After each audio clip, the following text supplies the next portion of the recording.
कायनात उसकी नजर में फजूल है। दोस्तों आइए शायर मशरिक अल्लामा इकबाल का एक शेर सुनाता हूँ, इंशाअल्लाह फिर एक खतीब को आपके दरमियान पेश करता हूँ कि मंजिल से आगे बढ़कर, दरअसल जब शायर इस्लाम नाते नबी गुनगुना रहे थे तो एक शेर मेरे रगो रेशे में खून की मानिंद तेजी से दौड़ रहा था कि मंजिल से आगे बढ़कर मंजिल तलाश कर, मिल जाए तुझको दरिया तू समंदर तलाश कर, हर शीशा टूट जाता है पत्थर की चोट से, पत्थर ही टूट जाए वो शीशा तलाश कर, पत्थर ही टूट जाए वो शीशा तलाश कर। अरे सजदों से तेरे क्या हुई सदियां गुजर गई, ईमान तेरी बदल दे वो सजदा तलाश कर।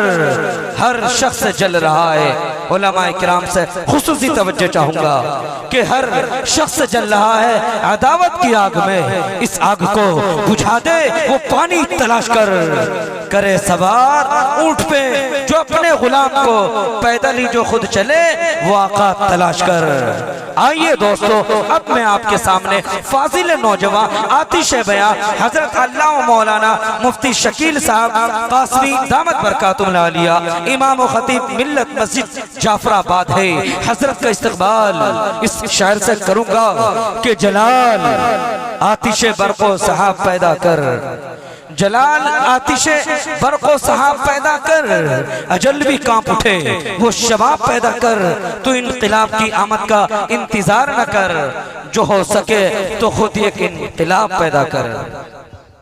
अल्हम्दुलिल्लाहि रब्बिल आलमीन वस्सलातु वस्सलामु अला रसूलिहिन नबिय्यिल करीम, अम्मा बअद, फ़क़द क़ाला अल्लाहु तबारक व तआला फ़िल क़ुरआनिल मजीद, अऊज़ु बिल्लाहि मिनश शैतानिर रजीम, बिस्मिल्लाहिर रहमानिर रहीम, या अय्युहल्लज़ीना आमनू क़ू अनफुसकुम व अहलीकुम नारा वक़ूदुहन नासु वल हिजारा, सदक़ल्लाहुल अज़ीम।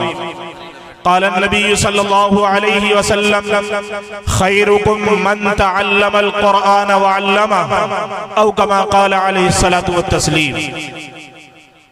अल्लाहुम्मा सल्लि अला सय्यिदिना मौलाना मुहम्मद व अला आलि सय्यिदिना मौलाना मुहम्मदिन व बारिक व सल्लिम।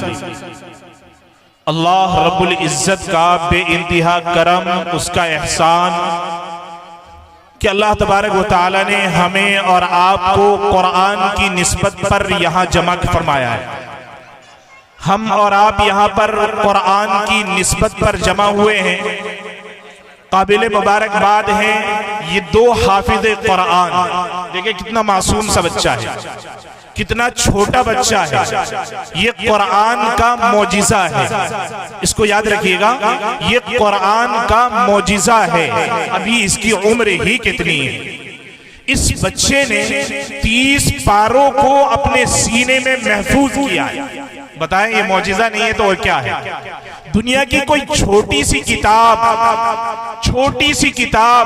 कोई बंदा हिफ्ज कर ले तो उसको याद नहीं रख पाता है, और याद भी कर ले, अगर एग्जाम के टाइम पर वो याद कर ले तो थोड़े दिनों में वो उसको भूला बैठता है। लेकिन ये कुरान का मौजिज़ा है कि इस बच्चे ने 30 पारे मुकम्मल तौर पर अपने सीने में महफूज किए हैं, और इंशाअल्लाह ये आखिर दम तक इस बच्चे के सीने में महफूज रहे। ये कुरान का मौजिज़ा है, बहुत बहुत मुबारकबाद के लायक है ये बच्चे भी, और खुसूसी तौर पर उनके वालिदैन जिनकी मेहनत, जिनकी शफ़क़त, जिनकी मोहब्बत के नतीजे में उनके फूल जैसे बच्चों ने कुरान को सीने में महफूज किया। आज की इस तरक्की याफ्ता दौर के अंदर अगर हम देखें तो हर इंसान माँ बाप को ताना देते हैं और ये कहते हैं तुमने अपने बच्चों को कहाँ छोड़ दिया, क्या कर रहे हो तुम अपने बच्चों के साथ, कहाँ डाल दिया है तुमने अपने बच्चे को, तुमने उसकी जिंदगी बर्बाद कर दी, उसका मुस्तकबिल खराब कर दिया। बहुत सारे ताने सहने पड़ते हैं उसके वालिदैन को। बहुत बहुत बहुत मुबारकबाद के लायक हैं इनके वालिदैन जिन्होंने सबके ताने बर्दाश्त कर कर एक अल्लाह के लिए और दीन के लिए, और उन्होंने इस कुरान अजीम की मेहनत के लिए अपने बच्चों को चुना और मदरसे में दाखिला कराया, और इनके सीनों में इनके असातिज़ा की मेहनत की वजह से कुरान करीम महफूज हो सका। देखिए, जो हमारे बच्चे हैं, ये छोटे छोटे से हमारे बच्चे हैं ना, हम वालिदैन पर, जितने वालिदैन हैं, हर वालिदैन पर अपने औलाद की तरबियत ये फर्ज के दर्जे में। यूं नहीं कि सिर्फ हमने शादी कर ली, बच्चे पैदा कर लिए और फिर हमारी कोई जिम्मेदारी नहीं है। नहीं, अल्लाह रब्बुल इज्जत ने अगर बच्चे की दौलत दी है, हमारे यहाँ बच्चे हैं, लड़का हो या लड़की, अगर अल्लाह ने बच्चे दिए हैं तो कल कयामत के मैदान में अल्लाह तबारक व तआला इन नस्लों के बारे में, इन बच्चों के बारे में मुझसे और आपसे सवाल करेगा। बताओ, हमने तुम्हें औलाद की नेमत दी थी, हमने तुम्हें बच्चे दिए थे, हमने तुम्हें बच्चियां दी थी, बताओ तुमने उनकी तरबियत का इंतजाम कैसे किया है? और कल कयामत के मैदान में हमें और आपको जवाब देना पड़ेगा। हम पीछा नहीं छुड़ा सकते, बल्कि हमारा अल्लाह हमसे सवाल करेगा और हमें जवाब देना पड़ेगा। इसलिए इस दुनिया के अंदर रहकर हम अपनी जिम्मेदारी को अदा करें, ताकि कल कयामत के मैदान में सवाल का जवाब देना मेरे और आपके लिए आसान हो सके। मैंने खुतबे में एक आयत पढ़ी है, एक आयत नहीं बल्कि आधी आयत पढ़ी है। अल्लाह रब्बुल इज्जत ने इस आयत करीमा में फरमाया, या अय्युहल्लज़ीना आमनू कू अनफुसकुम, ए ईमान वालों, ए वो लोगों जो ईमान ला चुके हैं, जो अल्लाह को एक मान चुके हैं, जो सिर्फ और सिर्फ अल्लाह के सामने अपने सर को झुकाते हैं, अल्लाह के अलावा किसी के सामने सजदा नहीं करते। ए वो लोगों जो ईमान ला चुके हैं, जो अल्लाह के अपने हैं, अल्लाह ने अपनों को खिताब किया, ए ईमान वालों, बचाओ अपने आप को और बचाओ अपने अहलो आयाल को, अपनी औलादों को, अपनी नस्लों को, अपने खानदान को, अपने अहलो आयाल को उस आग से, जिस आग के अंदर लकड़ी इस्तेमाल नहीं की जाती, बल्कि उस आग के अंदर जो ईंधन इस्तेमाल होता है वो इंसान है और पत्थर है। या अय्युहल्लज़ीना आमनू कू अनफुसकुम व अहलीकुम नारन वक़ूदुहा अन्नास वल हिजारा, वो आग ऐसी है जहन्नम की आग जिसके अंदर इंसान और पत्थर को लकड़ी की जगह डाला जाए। और वो जहन्नम कैसी है हम और आप बारहा सुनते रहते हैं। एक रिवायत में आता है कि जहन्नम के अंदर जो सबसे हल्का अजाब जिस आदमी को दिया जाएगा, जिस आदमी को सबसे हल्का अजाब दिया जाएगा, वो अजाब ये होगा कि उसको आग के जूते पहनाए जाएंगे। क्या? आग के जूते पहनाए जाएंगे। और उस आग के जूतों का हाल ये होगा कि उस आग के जूतों की वजह से उसका दिमाग, उसके दिमाग में इस तरीके से उबाल आ रहा होगा जैसे हमारे और आपके घरों में खाना पकने के वक्त हांडी में से उबाल आता है।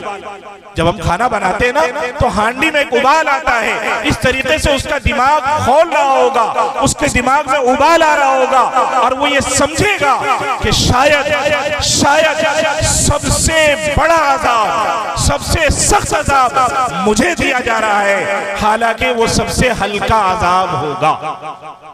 जब सबसे हल्के अजाब का ये आलम है, तो जो सबसे बड़ा अजाब होगा वो कैसा होगा? उस आग से, उस जहन्नम से अल्लाह तबारक व तआला ने हमें और आपको हुक्म दिया कि तुम खुद भी बचो उस आग से, उस जहन्नम से तुम अपने आप को भी बचाओ और अपनी नस्लों को भी बचाओ, अपने खानदान वालों को, अपने घर वालों को, अपनी औलादों को उस आग से बचाओ। मेरे भाई, आज मैं और आप गौर करें कि हम और आप अपनी नस्ल के बारे में, अपने छोटे छोटे मासूम बच्चों के बारे में कितने ज्यादा फिक्रमंद हैं। हर इंसान जरा गौर करे। हालांकि हमें बहुत ज्यादा इस वक्त जिस दौर में हम जिंदगी गुजार रहे हैं, जो एक इर्तिदाद का दौर है, क्या हम बारहा पढ़ते नहीं हैं, हम सुनते नहीं हैं, हमने देखा नहीं है कितनी सारी मेरी बहनें हैं, कितनी सारी बेटियां हैं, हमारी और आपकी बेटियां जो मुसलमान हैं, जिनका नाम आमना है, किसी का खदीजा है, किसी का आयशा है, किसी का रुकैया है, किसी का उम्मे कुलसूम है। कितने सारे मुसलमान नौजवान मेरी बहनें हैं, मेरी बेटियां हैं जो गैरों के साथ जाकर अपने ईमान का सौदा कर रही हैं।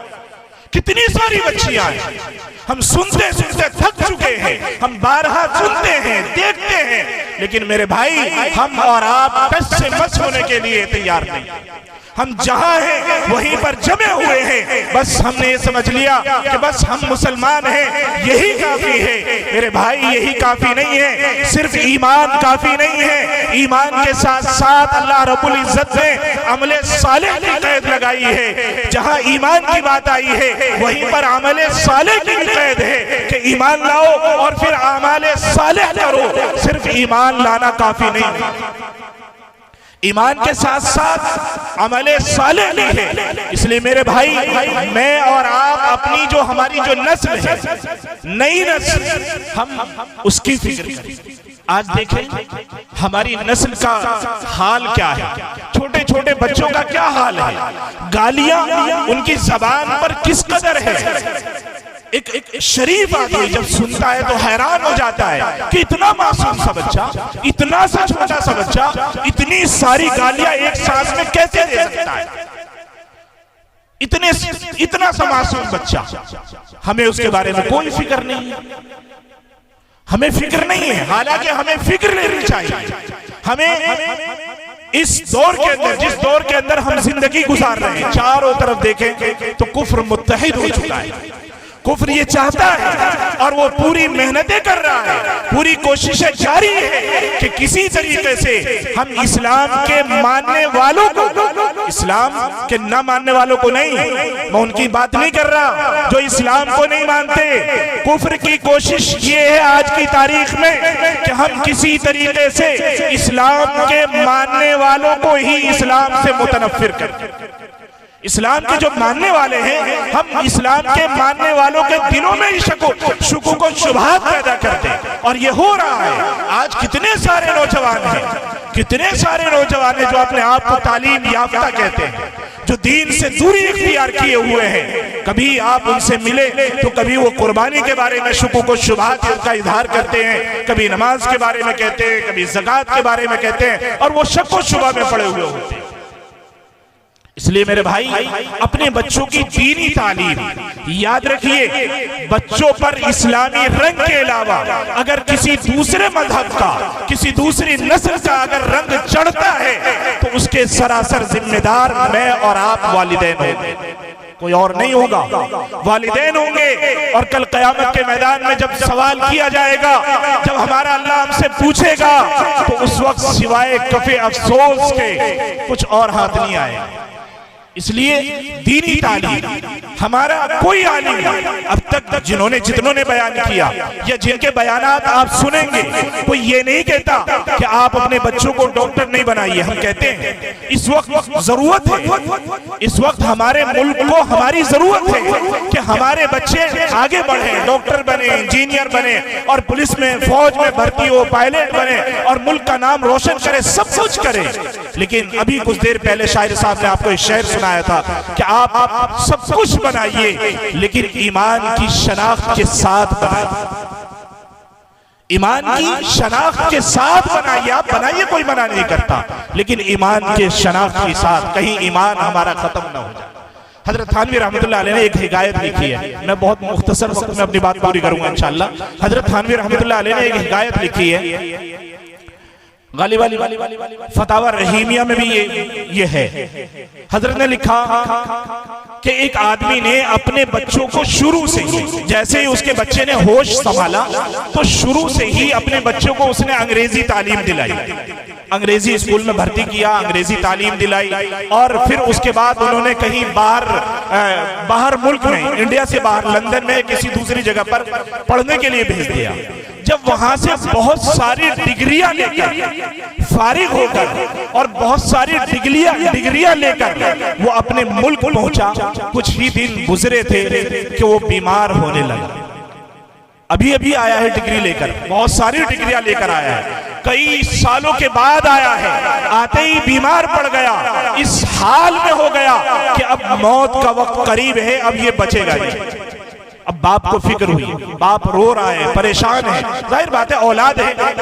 अब बाप परेशान है, रोते रोते अपने बाप के सरहाने पर जाकर, अपने बेटे के सरहाने पर जाकर खड़ा हुआ और अपने बेटे के सर पर, माथे पर हाथ रखा, दफ्ते शफकत रख कर कहने लगा वो बाप कि बेटा मैं बहुत परेशान हूँ, बेटा मैं बहुत हैरान हूँ, मैंने तेरे ऊपर न जाने कितने सारे पैसे खर्च किए, मैंने यहाँ से उधार वहां से उधार और न जाने कितना कर्जा अपने ऊपर कर लिया, इस आस में कर लिया कि जब मेरा बच्चा डिग्री लेकर आएगा तो वो सरकारी नौकरी करेगा, वो कहीं बहुत बड़ा जॉब करेगा और बहुत सारे पैसे कमाएगा, मैं सबके कर्जे उतार दूंगा, सबके उधार अदा कर दूंगा, मैं भी ईमानदार हो जाऊंगा। इस वजह से मैं कर्जे लेता रहा।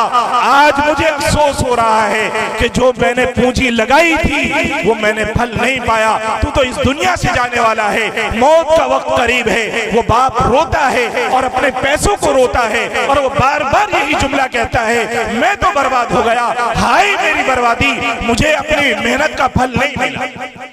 जब बाप बहुत ज्यादा रोता है तो बेटा थोड़ा सा आंख खोलता है, बिस्तरे मर्ग पर है, बेटे ने आंख खोली और आंख खोल के बाप की तरफ मुतवज्जे होता है और बेटा कहता है, अब्बू अभी क्यों रो रहे हो, अब्बू अभी क्यों रो रहे हो? रोना तो उस वक्त जब आखिरत में आप मुझे जहन्नम की आग में जलता हुआ देखो, उस वक्त रोना जिस वक्त आप मुझे आग में जलता हुआ देखोगे, इसलिए कि आपने मुझे दीनी तालीम से आरास्ता नहीं किया।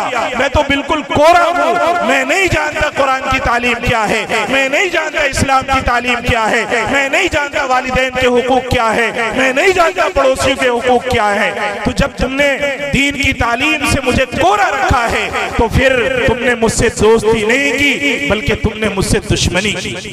ये पैसे मेरी मोहब्बत में तुमने खर्च नहीं किए बल्कि तुमने मेरी दुश्मनी में खर्च किए, कुछ नहीं मिला। इसलिए मेरे भाई अभी भी वक्त है, अभी भी वक्त है, सोचे समझे संभले, अपनी रविश को बदले, खुद भी आए दीन के ऊपर, खुद भी आए और अपनी नस्लों की पूरी कोशिश करें कि हमारी जो नौजवान नस्ल है वो मदारिस से जुड़ जाए, मकातिब से जुड़ जाए, ताकि वो हाफिज कुरान बन जाए, आलिम कुरान बन जाए। उनका मकाम, उनका ठिकाना क्या है? बारहा आप सुनते हैं हाफिज कुरान का मकाम क्या है? हाफिज कुरान को अल्लाह तबारक व तआला ने क्या मकाम दिया है, क्या मर्तबा दिया है? ये बच्चे बैठे हैं तो आपके सामने बैठे हैं, इनका मकाम अभी गालिबन हजरत मौलाना मुस्लिम साहब ने एक बताया कि इनका मकाम ये है कि जब ये तालिब इल्म हासिल करने के लिए अपने घर से चलते हैं, मदरसे में चलते हैं, अल्लाह तबारक व तआला फरिश्तों में ऐलान करते हैं, मेरे फरिश्तों ये मेरा बंदा है जो मेरे कुरान को पढ़ने के लिए चला है, जो इल्म दीन हासिल करने के लिए चला है, जो रसूलुल्लाह की तालीम हासिल करने के लिए चला है। इस हाल में न जाए कि इसका पैर जमीन पर पड़े, बल्कि जाओ तुम अपने पैरों को, तुम अपने पैरों को इनके पैरों तले बिछा दो। इनका पैर जब पड़े तो जमीन पर नहीं बल्कि फरिश्तों के पैरों पर पड़े। ये इनका मकाम, ये इनका मर्तबा है और इनके मकाम कितने सारे हैं। कल क़यामत का मैदान होगा, अल्लाह तबारक व तआला इन बच्चों से, इन हाफिज़े कुरान से अल्लाह कहेगा, पढ़ता जा और चढ़ता जा। जैसे तो दुनिया के अंदर पढ़ता था, ठहर ठहर के पढ़ता था, ऐसे ही पढ़ता जा और वहां तक जा जहां तू रुकेगा, जहां आखिरी आयत होगी वही तेरा मकाम होगा और वही तेरी जगह होगी। और फिर मकाम ये है कि अल्लाह तबारक व तआला इन हाफिज़े कुरान, ये जिनको मैं और आप गिरी हुई नजर से देखते हैं, अल्लाह तबारक व तआला इन हाफिज़े कुरान को बुलाएगा और इन हाफिज़े कुरान से कहेगा कि देख ये तेरे खानदान वाले हैं, देख ये तेरे अब्बू हैं या तेरे दूसरे रिश्तेदार हैं, इनके लिए जहन्नम वाजिब हो चुकी है, मेरी तरफ से ऐलान हो चुका है कि जहन्नमी हैं, इन्हें जन्नत से दूर कर दिया जाए, इन्हें जहन्नम में दाखिल कर दिया जाए। लेकिन हाफिज को अल्लाह तबारक व तआला फरमाएंगे कि तुम सिफारिश करो, तुम जिसकी सिफारिश करोगे मैं अल्लाह रब्बुल इज्जत तुम्हारी सिफारिश को कबूल करके उसे बजाय दोज़ख के जन्नत में लाके खड़ा कर। वो जिनके लिए जहन्नम का ऐलान हो चुका है, जहन्नम वाजिब हो चुकी है, इस हाफिज़ कुरान की सिफारिश पर अल्लाह तबारक व तआला जहन्नम से निकाल कर उन्हें जन्नत में दाखिल कर देंगे। और आगे चलिए इनके मकाम और मर्तबा को देखिए। बाज़ रिवायात में आता है कि जो इंसान इस दुनिया के अंदर उलमा से मोहब्बत रखते हैं, हुफ़ाज़ किराम से मोहब्बत रखते हैं, मोहब्बत भरी नजर से देखते हैं। क्यों मोहब्बत भरी नजर से? इसलिए देखते हैं कि उनके सीने में कुरान है। मोहब्बत भरी नजर से इसलिए देखते हैं कि उनके सीनों में अहादीस है, ये मुत्तबे सुन्नत है, ये अल्लाह के फरमा बरदार है, ये अल्लाह के बरगुज़ीदा बंदे हैं, ये हाफिज़ कुरान है, ये आलिम दीन है, इसलिए मोहब्बत की नजर से देखते हैं। तो कल क़यामत के मैदान में अल्लाह रब्बुल इज्जत उन लोगों से कहेंगे तुम दुनिया के अंदर मेरी निस्बत पर इनको मोहब्बत की नजर से देखते थे, जाओ जाओ आज मैं तुम्हें मोहब्बत की नजर से देखता हूं और तुम सब जन्नत के अंदर चले जाओ। सुभान अल्लाह। ये मकाम है इनका, ये मर्तबा है इनका, जिनको हम ये समझते हैं ये तो दो कौड़ी के लोग हैं। इनकी हैसियत ही क्या है? हम तो मालदार हैं। इनकी हैसियत क्या है? इनकी हैसियत ये है, अल्लाह के रसूल अलैहिस्सलातु वस्सलाम ने फरमाया, खैरुकुम मन तअल्लमल कुरान व अल्लमा, तुम में सबसे बेहतर इंसान कौन? सबसे बेहतर इंसान। और किसकी जबान है? जबाने रिसालत है। जबाने रिसालत कह रही है ये बात कि तुम में सबसे बेहतर, सबसे अच्छा इंसान वो है जो कुरान को सीखे और दूसरों को सिखाए। हम किसी को भी समझते रहे कि वो बेहतर है, वो बेहतर है, लेकिन अल्लाह और उसके रसूल की नजर में वो बेहतर है जो कुरान को सीखता है और कुरान को सिखाता है। इसलिए मेरे भाई हम सब आए और कुरान से वाबस्ता हो जाए, कुरान पढ़े, अपनी नस्लों को कुरान पढ़ाए। और ये इस जलसे से ये इरादा कर ले, ये आज़्म मुसम्मम कर ले कि हम खुद भी कुरान करीम पढ़ेंगे और अपनी नस्लों को भी कुरान करीम पढ़ाएंगे इंशाअल्लाह, पढ़ाएंगे इंशाअल्लाह। अल्लाह तबारक व तआला मुझे भी आपको भी इन तमाम बातों पर अमल की तौफीक नसीब फरमाए। व आखिरु दावाना अनिल हम्दुलिल्लाहि रब्बिल आलमीन। माशाअल्लाह।